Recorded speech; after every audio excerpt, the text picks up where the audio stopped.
Olá, seja bem-vindo. Eu sou o Jeremias Gomes. Olha, uma pesquisa de 2019 da Fiocruz, a Fundação Oswaldo Cruz, aponta para os seguintes percentuais de usuários de drogas na população brasileira. Maconha, 3,9%, são cerca de 6 milhões e 900 mil pessoas. Cocaína, 1,4%, cerca de 2 milhões e meio de pessoas. E crack, 3%, 500 mil usuários aproximadamente. O Alesp em Pauta está no ar para trazer este assunto. Eu trouxe esses números aqui no programa para falar da nossa pauta, que é o Programa de Recuperação de Dependentes Químicos no Sistema Prisional do Estado de São Paulo.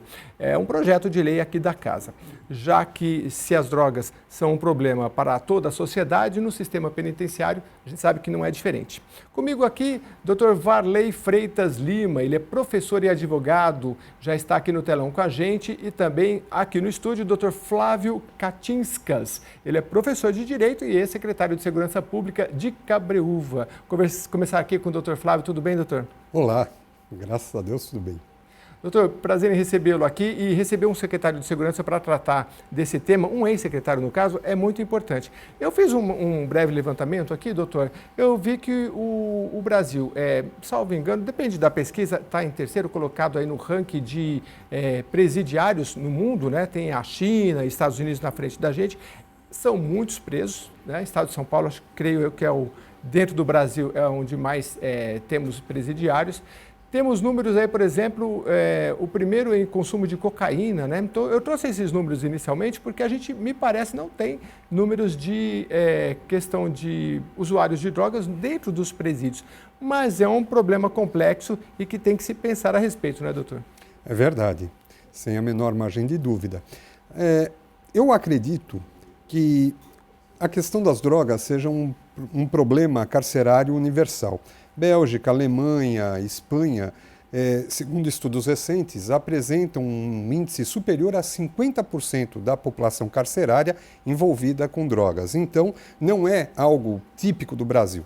É claro que no Brasil nós temos uma infraestrutura carcerária bastante deficitária e, obviamente, que uma das vertentes, né, para o alto consumo de entorpecentes em estabelecimentos prisionais decorre das agruras do cárcere. Exatamente. Eu vou passar aqui a palavra para o nosso convidado que está online.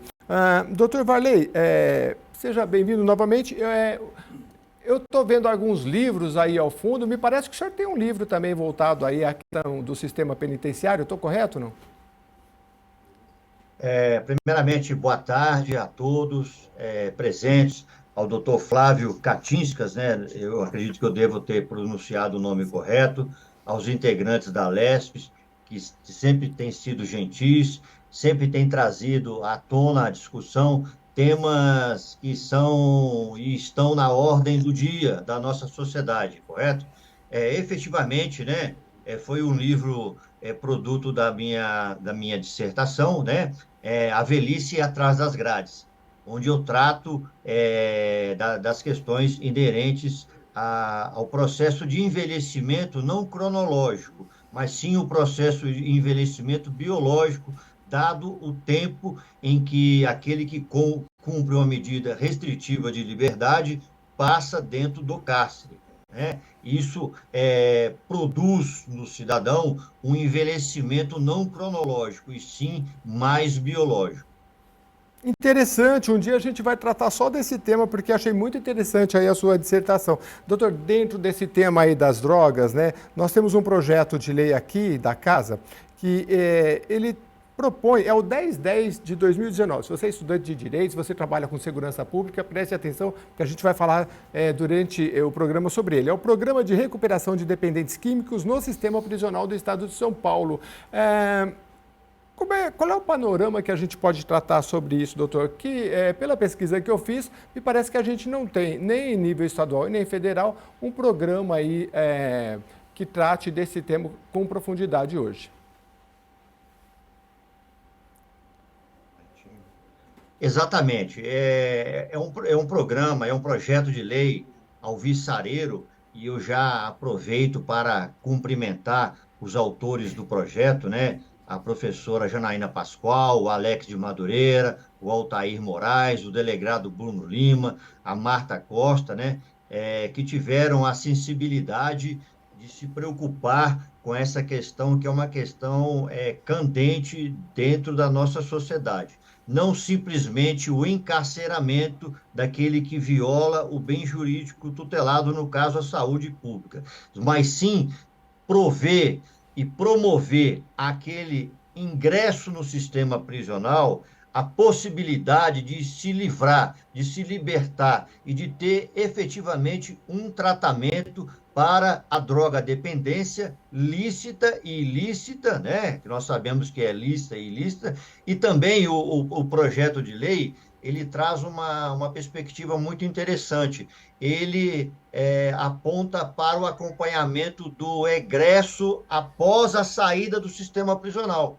Então, ele terá tanto acompanhamento voluntário dentro do sistema prisional, quanto também o acompanhamento após ele deixar o sistema prisional. Algo que, no meu sentir, é de extrema valia, né? Porque senão nós ficaremos, como o doutor Flávio, como foi delegado de polícia, sabe muito bem disso melhor do que eu, né? Nós estaremos sempre enxugando gelo, né? Sempre enxugando gelo, prendendo aquelas pessoas com pouca quantidade de entorpecentes para satisfazer o seu vício, né? E ele acaba retornando se ele não tiver um efetivo acompanhamento por parte do Estado, ele volta para a prática criminosa para alimentar o seu vício. Esse projeto, ele vem colocar uma espada, um rompimento nesse processo retroalimentado pela dependência de uso do entorpecente.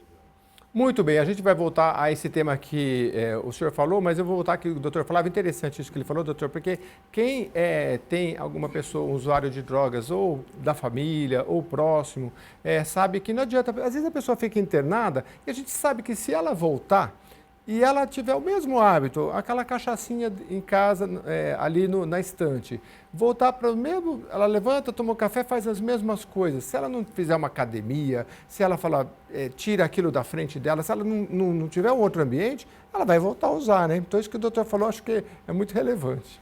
Sem a menor dúvida.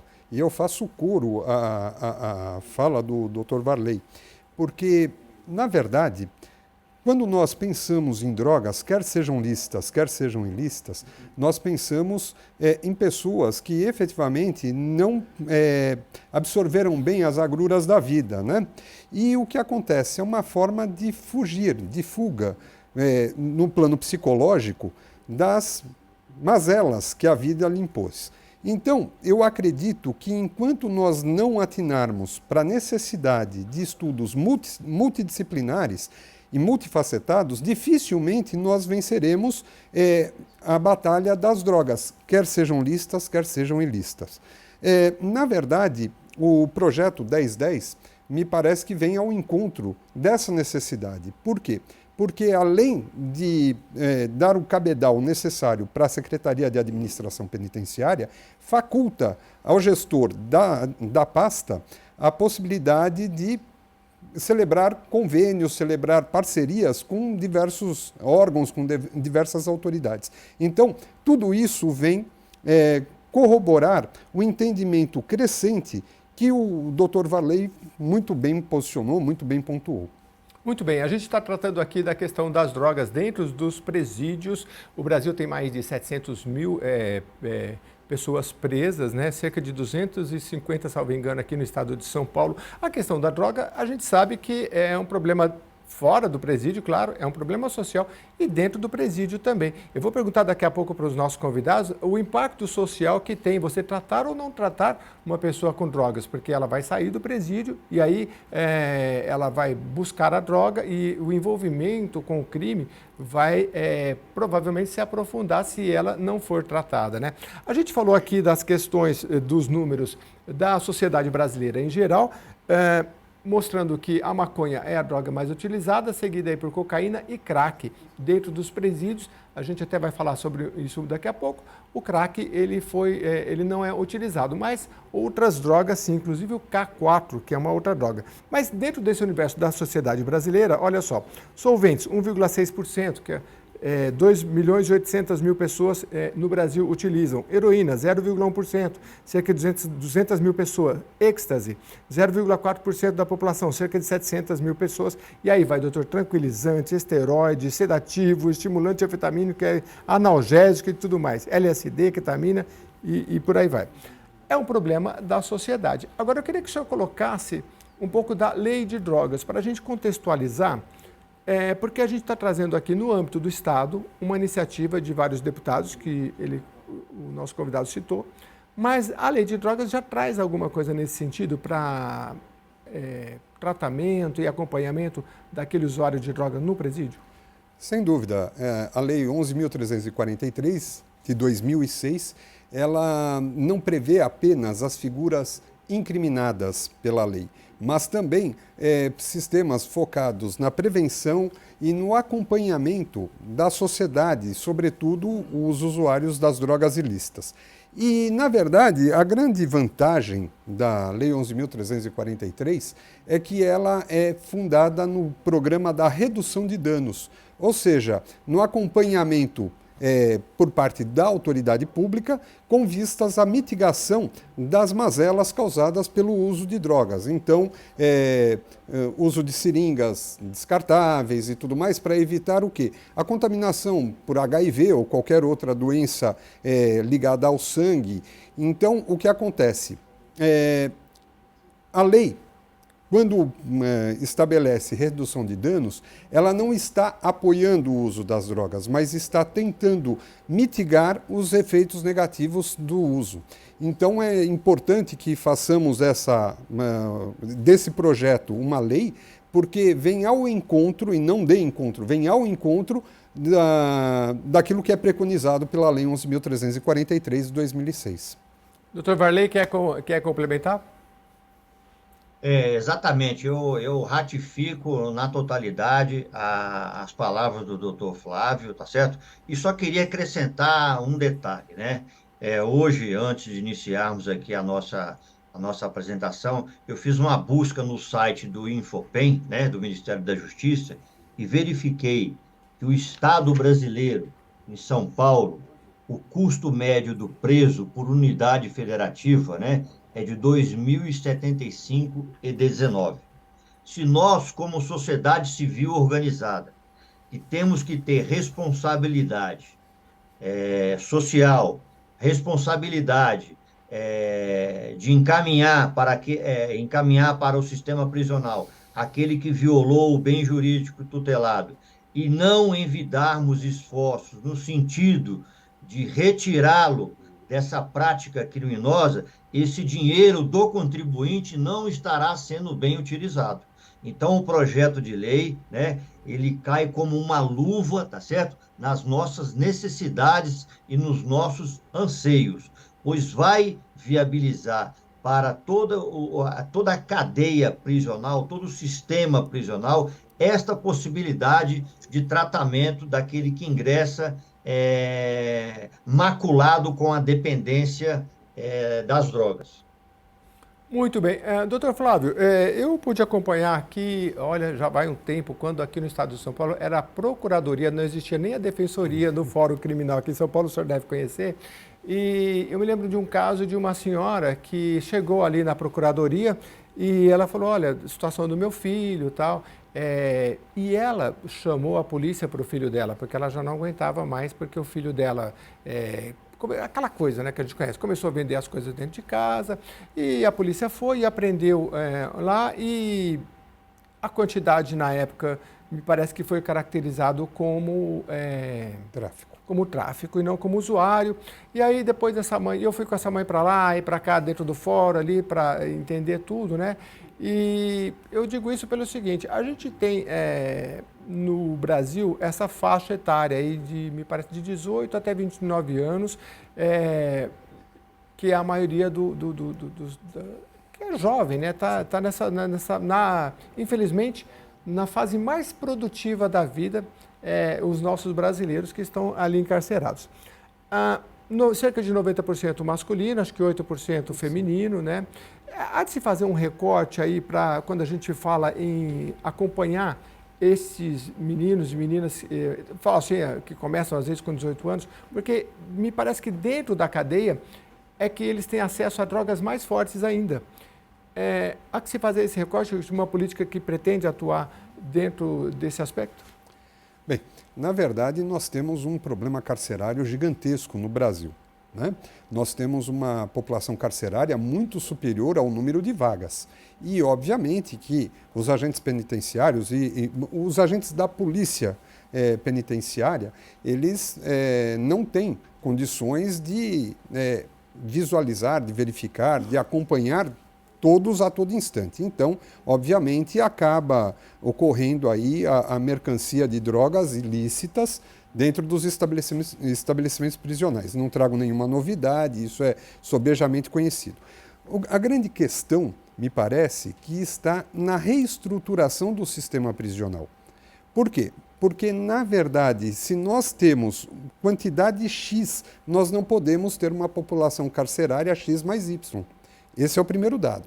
Segundo dado, quando nós falamos em penas, nós não pensamos em vingança, nós pensamos em prevenção e repressão, né? E não querendo me aprofundar demasiadamente, até para não fugirmos do nosso foco, eu penso o seguinte: o que faz a pessoa melhor? É o tratamento ruim ou um tratamento melhor? E isso eu digo porque em 1975, quando o metrô teve o seu lançamento aqui em São Paulo, que era uma das redes metroviárias mais requintadas no mundo, o que acontece? A pessoa que depredava ônibus, quando entrava no metrô, se comportava direitinho. Por quê? Porque a pessoa age conforme os insights que recebe. Me permita rapidamente, eu já vi uma entrevista também que a pessoa falava algo muito próximo, né? Por que a pessoa cospe no chão da calçada, que já está tudo sujo, no metrô ela não cospe? Porque no metrô está tudo limpinho, a pessoa tem até vergonha.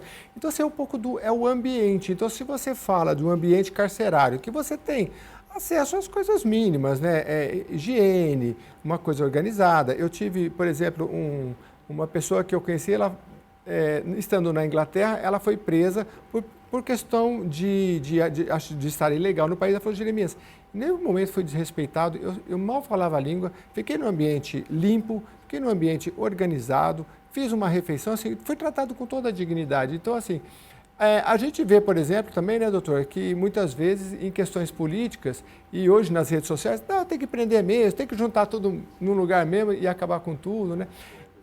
Eu vi um secretário de segurança do Nordeste uma vez, ele falou: olha, eu quando entrei, o meu pensamento era de criar mais presídios. Depois de passados 5, 10 anos, eu vi que não adiantava. Se eu criasse mais 1 ou 2, eu teria que criar 10 ou 20. A coisa tem que dar um passo atrás e ir na questão da questão da lei, na questão da educação, a questão social. Porque senão, é como o doutor colocou aqui, vão ficar enxugando o gelo, né? Eu acho que é por aí. Quando a gente trata de drogas, é um leque de trabalho que tem que ser feito. Embora essa lei seja muito boa, me parece aqui, pelo que vocês trouxeram, esse projeto de lei que ainda está tramitando aqui na casa. Sem dúvida. Mas é isso. Doutor Varley, eu vou para um rápido intervalo e a gente volta em instantes para o senhor complementar aqui, para a gente falar mais desse tema. E você que está nos acompanhando, mande sempre as suas sugestões. Hoje a gente está falando da questão do uso de drogas dentro do presídio. Existe um projeto de lei aqui na Alesp, que interessante, porque já passado, a lei de drogas é de 2006, nós estamos em 2023. O que o senhor acha, secretário? Já é tempo de se colocar em prática um projeto como esse, né? Bem, eu concordo plenamente. A grande questão é que não se muda a cabeça das pessoas por meio de decreto. E o que eu quero dizer com isso? Brincadeiras à parte, né? Espero que todos entendam que eu brinco com o maior respeito, com a maior lhaneza possível. O que acontece é que nós viemos num processo de mistificação dos usuários de droga. E, na verdade, nós precisamos desconstruir. Imaginem em 2006, quando a Lei 11.343 foi criada, se houvesse uma iniciativa na Assembleia Legislativa. Aí o que falariam? Ah, não basta a redução de danos, ainda estão querendo passar a mão em quem usa drogas dentro do estabelecimento prisional. Ou seja, é um processo gradual, E lento. paulatino. É. E vejam que interessante. Desculpe-me a abordagem, mas o senhor falou de dignidade da pessoa humana quando relatou o caso do rapaz que foi preso na Inglaterra. Eu duvido que a esmagadora maioria da população brasileira tenha conhecimento do alcance do artigo 1º da Constituição Federal.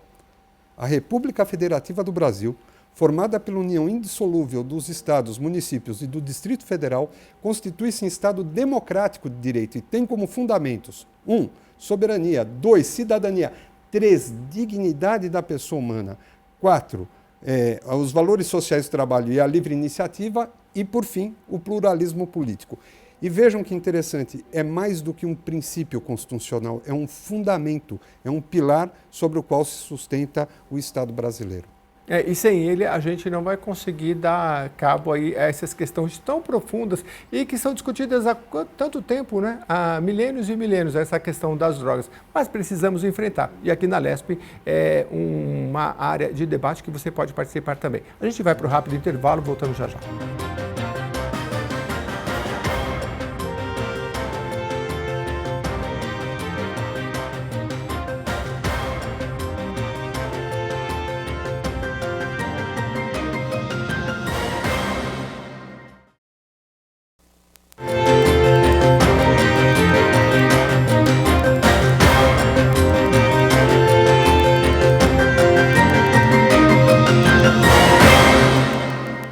A LESP em Pauta está de volta. A gente está tratando aqui da questão das drogas, de usuários de drogas no sistema penitenciário do estado de São Paulo. Eu vou voltar aqui com o nosso convidado, o Dr. Flávio Katinskas. Até vou passar mais um pouco do currículo dele aqui, porque quando o currículo é grande, a gente divide um pouco, doutor. Ele é doutor em Direito, delegado de Polícia de carreira, presidente da ABRAD, Associação Brasileira de Direito Educacional, e presidente da Comissão de Direito Penal da OAB seccional, assim que fala. Subseção do Butantã. Subseção do Butantã, aqui Zona Oeste de São Paulo, que provavelmente equivale a uma cidade, eu não sei se do tamanho de Cabriúva também, talvez, né? Maior. Maior ainda, Maior. né? Que bacana. Doutor, que interessante a gente tratando aqui dessa questão do presidiário, né? Que já enfrenta toda uma complexidade ali, porque no Brasil a gente sabe superpopulação nos presídios e diversas outras questões que o uso de drogas. Na sociedade em geral, a gente deu números aí no início do programa, é de difícil enfrentamento. Dentro do presídio, eu creio que maior ainda. Mas o senhor me falava que é preciso uma questão de um olhar multidisciplinar. O senhor poderia nos explicar melhor? Sem dúvida. Eu entendo, né, e óbvio que eu não tenho conhecimento tão aprofundado, mas puxando pelo lado humano, se a pessoa é usuária social de drogas, como drogas lícitas ou ilícitas, a pessoa que vai a uma festa e toma uma dose de uísque e tudo mais, ele bebe socialmente. E tem os alcoólatras e, da mesma maneira, os farmacodependentes, né? Então, o que acontece? O que leva a pessoa a enveredar pelo caminho das drogas? Será que é uma questão de gosto pessoal? Será que é uma questão de autoafirmação? Eu acredito que não. Eu acredito que a pessoa que envereda pelo caminho das drogas é porque efetivamente não consegue administrar bem todo o arsenal contra si disparado. Então, o que acontece? Se nós não tivermos um apoio psicossocial, psicológico, às vezes psiquiátrico, pessoas engajadas no engrandecimento da sociedade, a dignidade da pessoa humana cai por terra. Não é verdade? Então, por isso que eu abordo que o tema deva ser estudado por múltiplos e diferentes profissionais das mais variadas áreas do conhecimento. Por esse motivo. Doutor Varley, concorda? Pode complementar. Concordo com as palavras do professor, né? Acrescento que o ingresso no mundo das drogas se dá também por uma uma carência estatal no que tange às condições sociais em que a nossa população, nos bolsões de pobreza, vive, porque quem, na realidade, acaba sendo preso não é o grande traficante, e sim aquele pequeno traficante, aquele traficante da biqueira. E o grande traficante, ele não acaba sendo atingido. Então, há necessidade do Estado, sim, tratar essas pessoas que são doentes, que têm essa doença da droga dependência, para que elas possam se libertar desse mundo das drogas que oferece a eles alguma oportunidade que o nosso Estado, por vezes, não esteja oferecendo.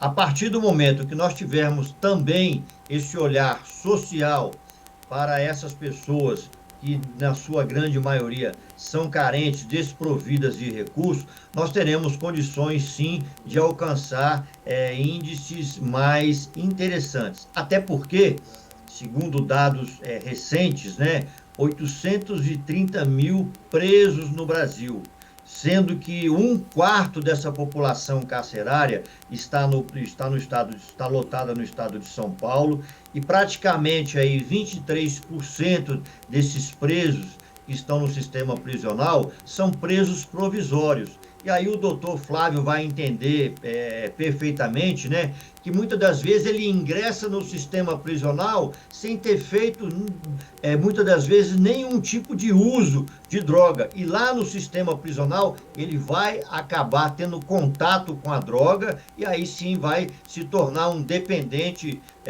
dentro das várias modalidades que a psiquiatria, que a psicologia cataloga a dependência e o uso de entorpecentes. Doutor, Varley, dentro desse sistema que a gente está tratando, então, é interessante, porque nós temos uma população carcerária muito grande, o senhor atualizou números aí, mais de 800 mil, é muita gente presa, muito brasileiro preso, e nós temos esse dado que o senhor trouxe aí, eventualmente pessoas que não usavam drogas, que passaram a usar drogas quando foram presas. Nesse sentido, qual é a opinião do senhor em relação à lei de drogas, que existem algumas críticas de que ela acabou prendendo mais justamente por causa das drogas, e há diversos defensores de que ela acabou não tratando muitas vezes o problema da droga como saúde, e sim apenas como uma questão criminal. Queria que o senhor abordasse um pouco essa questão, porque a crítica que se faz é que se prendeu mais, e inclusive mulheres presas, porque devido à lei de drogas, que salvo engano é de 2006, e a gente aumentou a população carcerária, feminina, e um percentual, acho que 40 ou mais por cento de presos no Brasil justamente por causa da droga, e aí a gente tem esse círculo vicioso, né? Evidentemente que o policial, né, todos aqueles que integram os órgãos de segurança, Polícia Militar, Guarda Civil Municipal, a Polícia Civil, diante da constatação de uma situação de flagrância, não pode deixar de dar voz de prisão, tem que prender efetivamente, né? Não vai pensar se a pessoa teve algum problema social ou não, por estar inserido nessa situação. Entretanto, o que nós temos observado, né? Que o estado de São Paulo, principalmente, eu vou falar pelo estado de São Paulo, o estado de São Paulo, ele tem envidado esforços gigantescos, inclusive de recursos, para evitar que o entorpecente ingresse no sistema prisional. Se nós formos analisar há 10 anos aproximadamente, nós tínhamos uma quantidade de entorpecentes muito maior do que temos hoje. Por quê? Praticamente todas as unidades prisionais foram dotadas de scanner. Então, os familiares dos presos, quando vão exercer o seu direito de visita ao preso no final de semana, ele é submetido a uma rigorosa inspeção. E se constatado ali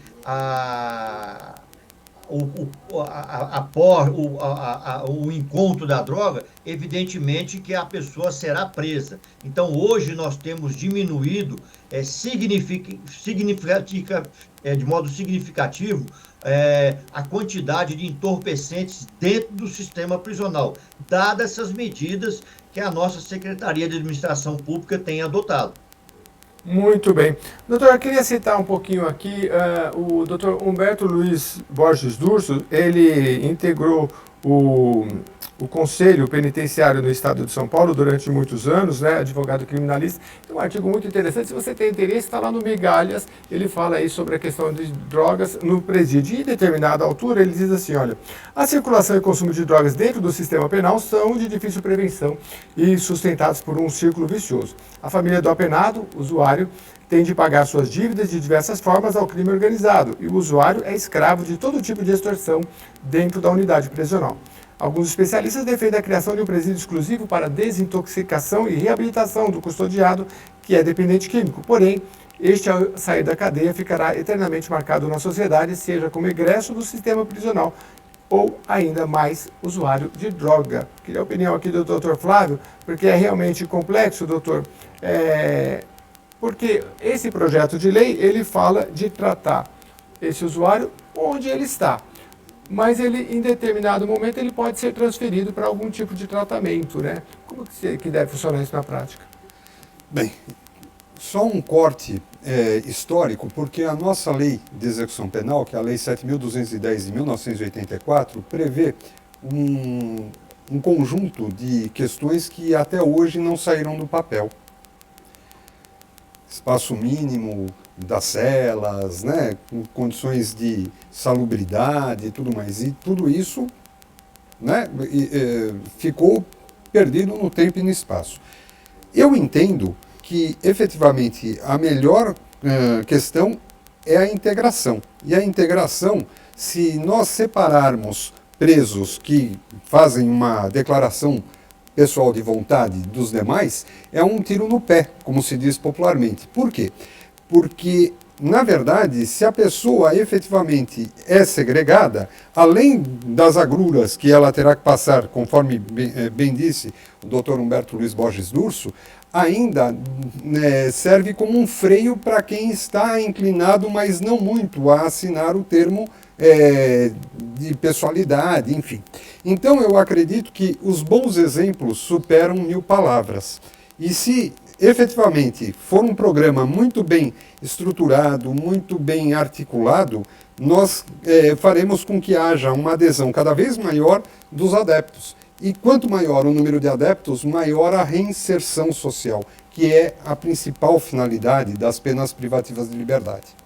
Doutor, eu queria, sempre quando a gente trata de um problema, seja de saúde pública, agora a gente está falando do sistema prisional, quando a gente vai ler na literatura, a gente vê que politicamente tem que se dar alguns passos atrás, porque você fala, o problema está aqui, mas calma, o problema você está olhando aqui, mas é como o senhor bem apontou, antes de você simplesmente chegar lá com um psicólogo, um médico para atender aquele preso, porque você se viciou como é que a gente vai tirar esse vício de você?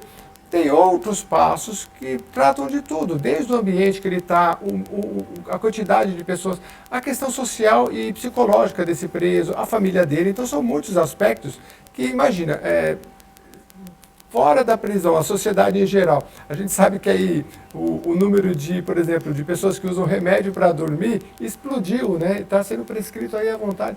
Então imagina a pessoa que está nesse ambiente. Agora, o preso, ele não tem uma representatividade. Quem é que vai representar o preso, né? Qual é a representatividade que ele tem dentro da sociedade? Então isso muitas vezes leva assim, que você não consegue, seja no parlamento, uma representatividade para buscar os direitos. A gente tem, por exemplo, os sindicatos de quem trabalha numa penitenciária, dos policiais, mas enfim. Isso muitas vezes, o senhor acha que politicamente a gente vê essa questão, assim, preso tem que ficar preso mesmo, tem que acabar com tudo, e a gente vê esse discurso reiteradamente, só que a gente sabe que quando eles são reinseridos na sociedade, o problema continua, não adianta pôr muro, não adianta tirar da visibilidade. Como é que o senhor vê essa questão para que esses problemas que a gente vê décadas e décadas passando, desde lá da lei de drogas e da lei de execução penal, que a gente colocou aí, que ela é muito bonita no papel, mas que ela avança muito pouco na prática, né? Esse discurso em relação à área política, como é que o senhor acha que tem que ser visto pela sociedade, para que todos nós tenhamos uma consciência que são brasileiros que estão lá e que a gente tem que dar uma solução. E o discurso de simplesmente tira da nossa visibilidade não vai resolver o problema. É como se você tivesse um câncer no corpo, o câncer está em algum lugar, você fala, não vi, não sei, não vou cuidar. Tem que cuidar, porque está no tecido social, né? Não sei, falei demais, mas eu queria a opinião de vocês para encerrar. Bem, eu concordo plenamente com a sua abordagem. Desculpe-me, eu sei que eu vou falar algo politicamente incorreto, mas eu acredito que no Brasil, e é tradicional isso no Brasil, não é fenômeno recente, os governantes que são sucedidos acabam tendo boas iniciativas jogadas na lata do lixo em razão da necessidade de um rótulo diferente. É programa de habitação, é programa de educação, é programa de saúde pública. Vejam, nós não partimos de um programa e tentamos aperfeiçoá-lo. Nós jogamos na lata do lixo e implantamos um outro a cada nova gestão. Essa é a percepção que eu tenho. E quando eu falo em segurança pública, eu falo da mesma linha política. Ou seja, nada é construído do acaso. Tudo depende de conhecimento técnico, conhecimento holístico. E, na verdade, se nós não implementarmos políticas de curto, médio e longo prazos, nós não sairemos da estagnação. Por quê? Porque tudo leva tempo, tudo leva um interregno razoável. Então, penso eu, se nós não pararmos e pensarmos, olha, a política X está dando certo, educacional. Por quê? Porque, na verdade, um dos melhores sistemas de prevenção no combate ao uso de drogas, onde se dá? No ambiente escolar. E vejam que interessante, a Polícia Militar do Estado de São Paulo tem o PROERD, que é um programa super requintado no bom sentido, não é requintado luxuoso, requintado pela estrutura, pela dinâmica, pela formação dos profissionais de segurança pública que vão às escolas. E vejam, qual a visibilidade que tem? Mínima. Ninguém dá visibilidade. E assim nós temos a divisão de prevenção do DENARC, também com programas maravilhosos e tudo mais, e muito pouca visibilidade se dá. Agora, enquanto nós não traçarmos as linhas mestras e adotarmos uma linha de conduta que vá ao encontro das necessidades, eu acredito que nós patinaremos e não sairemos do lugar. Isso eu me refiro a um estudo recente que eu tive acesso do sistema alemão. Por quê? Porque entrou um candidato opositor no Poder Executivo e continuou com as boas propostas do seu antagonista político. E acho que a Alemanha fala melhor em políticas públicas do que o Brasil. Muito interessante essa construção do senhor. Só para esclarecer, no sentido que eu falei anteriormente, do presidiário ter uma voz em relação aos seus direitos, é nesse sentido que eu estou falando, nós, para fazer justiça, tem todos os defensores dos direitos humanos, né? Nós temos também a questão da Defensoria Pública, que tem um núcleo aí, específico em relação aos presídios, né?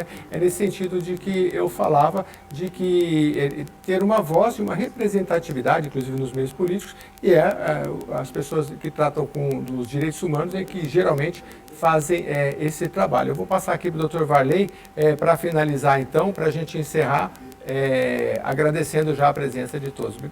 Pois não, Dr. Varley. Fazendo eco aí às palavras do Dr. Flávio, né? Nós precisamos de efetivamente concretizar a legislação. Dar concretização à legislação. Ele mencionou a lei de execução penal, ela é uma lei muito alvissareira, muito bonita no papel, mas ela precisa de ser concretizada. E dentro daquilo que foi falado aqui no debate, né, as políticas têm que ser políticas de Estado, não políticas de governo. Não podemos, daqui a 4 anos, esse projeto de lei, que é maravilhoso, está lá guardado numa gaveta qualquer. Ele tem que ser um projeto de Estado para atender a uma demanda da sociedade que trará benefícios para todos. E, somente reportando, né, o nosso próprio Supremo Tribunal Federal já declarou em 2015 que o sistema prisional é um estado de coisa inconstitucional. Praticamente 80% dos que estão lá presos, envolvidos com traficância de drogas. Então, nós temos que atacar, né, esse mal pela raiz para evitar essas mazelas existentes na sociedade. Trazendo até um caso da Holanda, né, que na Holanda, por falta de presos, alguns presídios estão se transformando em hotéis. E pode... Dada a baixa, né, intensidade de pessoas que estão sendo recolhidas ao cárcere, né? Então, eu agradeço a oportunidade, né, ao doutor Flávio, a você que mediou com muita sapiência, desejo sucesso a todos e esperamos, oxalá, que esse projeto realmente tenha o impulso necessário. E conte sempre com a nossa disponibilidade para atender a Alesp, que é uma casa que eu tenho um carinho muito grande. Muito obrigado, doutor Varley. E só para encerrar aqui, olha, você que nos acompanhou até agora, projeto de lei 1010 de 2019, de autoria de deputados Janaína Pascoal, Alex Madureira, Altair Moraes, delegado Bruno Lima, Marta Costa e delegado Olim, 6 parlamentares, que não é muito comum, dado aí a importância, não é muito comum ter tantos parlamentares num projeto só. Isso é devido à sua importância, então, que institui o programa de recuperação de dependentes químicos no sistema prisional do Estado de São Paulo. Então, procure seu parlamentar para que você possa participar também. Muito obrigado mais uma vez, doutor Flávio, aqui pela sua presença. Eu que agradeço ao senhor, ao doutor Varley, e me coloco à inteira disposição da Alesp, né? E contem comigo mesmo, de todo o coração. Faremos outros programas para debater este e outros assuntos. Muito obrigado pela sua companhia. Até a próxima edição.